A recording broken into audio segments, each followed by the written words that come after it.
ایران کے خلاف آج سے اقتصادی ڈی ڈے کا آغاز ہو رہا ہے۔ صدر ٹرمپ نے ایران کی فوجی صلاحیتوں کو تباہ کر دیا۔ امریکی وزیر خزانہ اسکاٹ بیسنٹ نے کہا یہ کسی بھی مخالفت کے خلاف اب تک کی سب سے بڑی مالی کارروائی ہوگی۔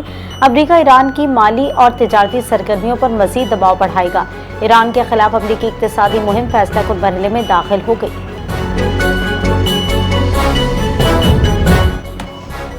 ایران پر نئی امریکی پابندیاں، ایرانی وزیر خارجہ عباس عراقچی کا سخت رد عمل۔ کہا نئی امریکی پابندیاں ایک ہی فلم بار بار چلانے کے مترادف ہیں۔ امریکی دباؤ کی پالیسی سابق حکومتوں سے مختلف نہیں۔ تہران نے نئی پابندیوں کو سابق امریکی پالیسی کا تسلسل قرار دے دیا۔ نئی پابندیوں سے ایران امریکہ کشیدگی میں مزید اضافے کا خدشہ ہے۔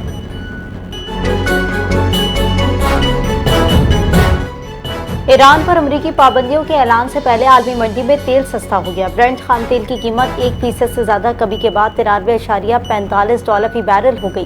امریکی خام تیل بھی 1% سے زائد کمی کے بعد $86.14 فی بیرل پر آ گیا۔ امریکی وزیر خزانہ اسکاٹ بیسنٹ نے کہا کہ ایران کے لیے ایک اقتصادی ڈی ڈے آنے والا ہے۔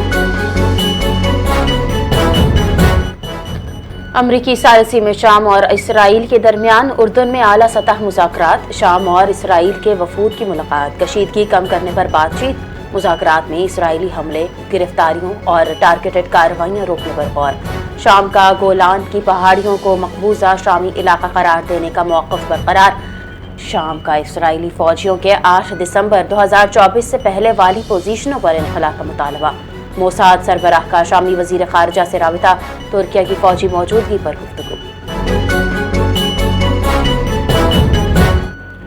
وزیر اعظم ٹاسک فورس کے تحت آبی زراعت کے فروغ میں اہم پیش رفت، سندھ کے ضلع ٹھٹہ کے علاقے گھاروں میں جدید ایکوا کلچر فارمز قائم، جدید فارمز میں ٹیلپیا، پینٹاگونز اور دیگر مچھلیوں کی افزائش جاری ہے۔ پولی کلچر فارمنگ سے ایک ہی فارم میں مختلف اقسام کی مچھلیوں کی افزائش، گھاروں میں پہلی بار ایکویریم مچھلیوں کی فارمنگ بھی متعارف کرائی گئی ہے۔ پاکستان کی پہلی آل میل فریش واٹر جوائنٹ پراون ہیچری قائم کی گئی ہے۔ جدید آبی زراعت کے فروغ سے برآمدات کے نئے مواقع پیدا ہوں گے۔ پنجاب بھر میں 3 ماہ بعد تعلیمی ادارے دوبارہ کھل گئے تو گرمیوں کی طویل تعطیلات ختم۔ طویل وقفے کے بعد کلاس رومز ایک بار پھر آباد ہو گئے۔ تعلیمی ادارے کھلتے ہی لاہور میں ٹریفک کا دباؤ بڑھنے کا امکان، اسکولوں کے اطراف ٹریفک کی روانی کے لیے وارڈنز تعینات کر دیے گئے، محکمہ تعلیم کی اساتذہ اور عملے کی 100% حاضری یقینی بنانے کی ہدایت۔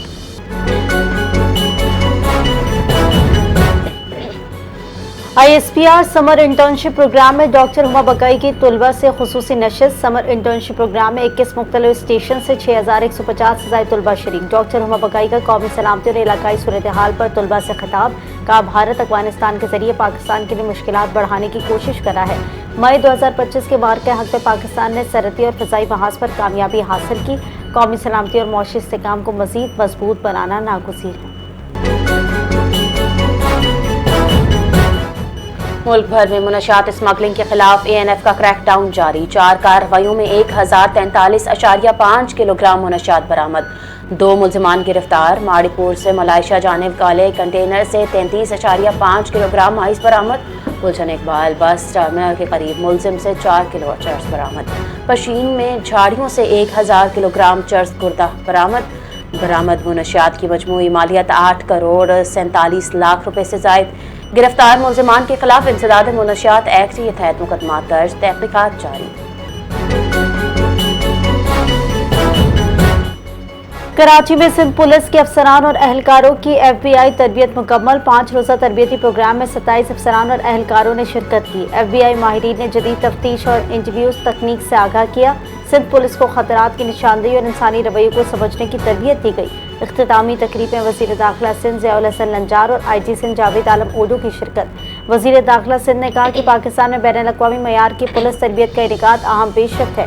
آئی جی سندھ نے کہا کہ بدلتے ہوئے سیکیورٹی چیلنجز کے پیش نظر ایف بی آئی کی تربیت انتہائی اہم ہے۔